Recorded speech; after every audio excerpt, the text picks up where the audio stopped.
नमस्कार, आप देख रहे हैं दर्श न्यूज। मैं प्रीति दयाल आपके साथ। महाराष्ट्र की राजनीति में कल घमासान देखने के लिए मिला। कल बड़ा उलटफेर देखने के लिए मिला। अचानक से अजीत पवार एकनाथ शिंदे के सरकार में शामिल हो गए और इसके साथ ही उन्होंने डिप्टी सीएम पद को भी ग्रहण कर लिया, जिसके बाद अब बिहार की सियासत तेज हो गई है।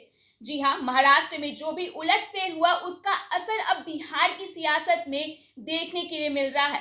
बात करें मुख्यमंत्री नीतीश कुमार की मुहिम विपक्षी एकजुटता की, तो विपक्ष की तरफ से यानी कि बीजेपी की तरफ से विपक्षी एकजुटता को लेकर के ही एक पर एक सवाल खड़े किए जा रहे हैं, एक पर एक कयास लगाए जा रहे हैं। तो इस मामले में ज्यादा जानकारी के लिए हमारे साथ हमारे संवाददाता मौजूद है चंद्रमोहन। तो चंद्रमोहन, आप क्या कहना चाहेंगे कि महाराष्ट्र में जो उलटफेर हुआ उसका बिहार की राजनीति पे कैसा असर दिख सकता है?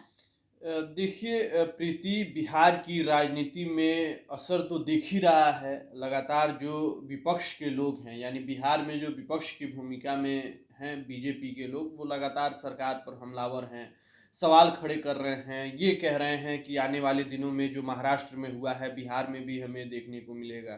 तो इस तरह के आरोप लगाए जा रहे हैं कि जेडीयू पार्टी के अंदर टूट होने वाली है, विपक्ष के बहुत सारे लोग इधर से उधर होने वाले हैं। लेकिन इस तरह का अभी माहौल बिहार में नहीं दिख रहा है।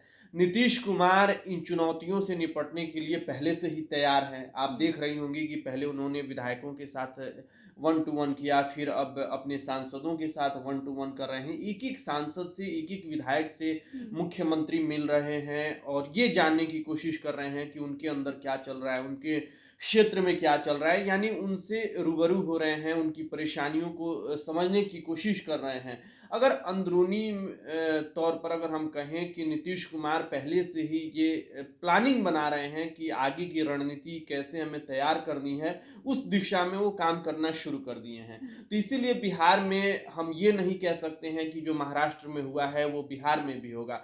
महाराष्ट्र में इससे पहले भी अजीत पवार बीजेपी के साथ गए थे, उन पर घोटालों का आरोप लगा था, फिर बीजेपी के साथ गए और तुरंत कुछ दिनों के बाद फिर वो एनसीपी में आ गए थे। तो अभी का जो माहौल है उसमें भी अगर हम देखें तो भले वो उप मुख्यमंत्री के पद पर शपथ ग्रहण ले लिए हैं, शपथ ग्रहण कर लिए हैं, लेकिन उनके साथ जो लोग मंत्रालय में शामिल हुए हैं, मंत्रिमंडल में शामिल हुए हैं, उनके ऊपर भी घोटालों का आरोप है। ईडी के द्वारा हाल ही में कई सारे केस उन लोगों के ऊपर दर्ज किए गए हैं। तो ऐसे दर्ज की गई है। तो ऐसे में हम ये कह सकते हैं कि आने वाले दिनों में महाराष्ट्र में फिर से उलटफेर हो सकता है, क्योंकि यही अजीत पवार हैं जो पिछली बार जब इन पर आरोप लगा था, इन पर दबाव बना था, तो वो जो एनसीपी चीफ शरद पवार हैं उनकी गैर मौजूदगी में बीजेपी के साथ चले गए थे। और जब कल फिर ये अजीत पवार आए बीजेपी के साथ, एनडीए गठबंधन में आए, तो उस समय भी एनसीपी चीफ वहां पे मौजूद नहीं थे, बाहर हाँ, थे। जी, तो उन्हें उन्होंने इस बारे फिर में उनकी जानकारी नहीं थी। हाँ, फिर गैर मौजूदगी में उन्होंने शपथ ग्रहण कर ली, या उनके साथ जितने भी उनके साथी थे, जिन पर खास करके आप देखेंगे इस लिस्ट में तो वही लोग अधिकतर हैं, वही विधायक हैं जिन पर आरोप है, जिन पर ईडी का शिकंजा कसने वाला है। तो वैसे लोग इस मंत्रिमंडल में शामिल हुए हैं और शरद पवार पहले से ही एक मंझे हुए राजनेता हैं। तो अभी महाराष्ट्र में और भी बहुत कुछ होने वाला है। जैसे जैसे चुनाव नजदीक आएगा वैसे वैसे बहुत कुछ देखने को हमें वहां पे मिलेगा।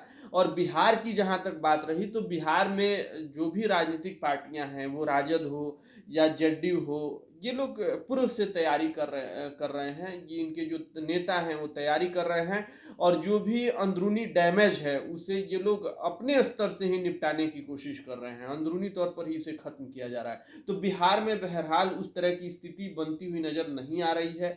आने वाले दिनों में ये पॉलिटिक्स है, कुछ भी हो सकता है। जो हाँ, सुबह क्योंकि तक जो भी साथ होते हैं, शाम तक जी। साथ में नहीं होते हैं। तो हम ये भी निश्चित तौर पर नहीं कह सकते हैं कि कुछ नहीं होने वाला।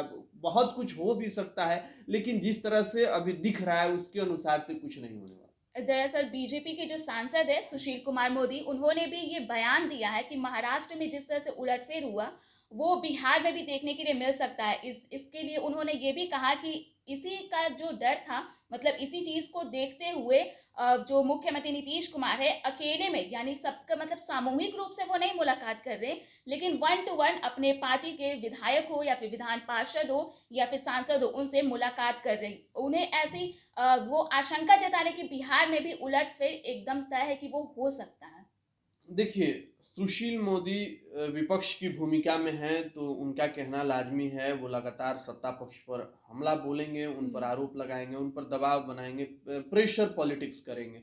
लेकिन इस तरह का माहौल नहीं दिख रहा है और महाराष्ट्र की राजनीतिक घटना कल हुई है हुँ, और आप देखेंगे कि इससे पहले नीतीश कुमार अपने विधायकों से मिल रहे हैं, सांसदों से मिल रहे हैं। तो हो सकता है अगर शंका भी है हुँ, तो मुख्यमंत्री उसे दूर कर दिए हैं। बहुत हद तक उन्होंने ये अपने प्रयास से उसे टाल दिया है। हुँ, कहें कि वन टू वन जिस तरह से मुख्यमंत्री मिल रहे हैं और तमाम जो सांसद आ रहे हैं, अभी तक एक भी सांसद वैसे नहीं दिखे हैं जो मुख्यमंत्री के बुलाहट पर एक अन्य मार्ग नहीं पहुँचे हैं। लगभग सभी सांसद यहाँ पे आए थे, सभी विधायक आए थे। हुँ, जो भी पार्टी के विधायक हैं वो एक अन्य मार्ग में आए, मुख्यमंत्री से उनकी मुलाकात हुई और मुलाकात के बाद जब बाहर निकले तो वो इस तरह की कोई ऐसी प्रतिक्रिया नहीं दिए जो पार्टी लीग से हटकर हो या मुख्यमंत्री के लिए हो, ऐसा कुछ नहीं दिए हैं। तो अभी सब कुछ ठीक-ठाक दिख रहा है और विपक्ष का काम है प्रेशर पॉलिटिक्स करना। हो सकता है कि अंदरूनी तौर पर कुछ भी हो। उपेंद्र कुशवाहा भी लगातार दावा कर रहे हैं कि जेडीयू में टूट होने टूट वाली है। होने वो जब वाली से है। हटे हैं तब से ही दावा कर रहे हैं कि टूट होने वाली है। कब टूट होगी, क्या होगी, नहीं होगी, वो आने वाला वक़्त बताएगा, लेकिन बहरहाल इस तरह की स्थिति बिहार में नहीं बन रही। जी, धन्यवाद चंद्रमोहन। तो फिलहाल ऐसी स्थिति अब तक बिहार में नहीं आई है। हालाँकि ये तो देखने वाली बात होगी कि महाराष्ट्र जैसा उलटफेर बिहार में देखने के लिए मिल सकता है या फिर नहीं। तो बिहार झारखंड से जुड़े ऐसे ही तमाम अपडेट्स के लिए आप बने रहे दर्श न्यूज़ के साथ। अगर आपने अभी तक हमारे यूट्यूब चैनल को सब्सक्राइब नहीं किया है तो इसे जल्द सब्सक्राइब कर दें। इसके साथ ही हम ट्विटर, इंस्टाग्राम और फेसबुक पर भी उपलब्ध हैं, तो वहाँ पे भी जाकर आप हमारे चैनल को फॉलो कर सकते हैं।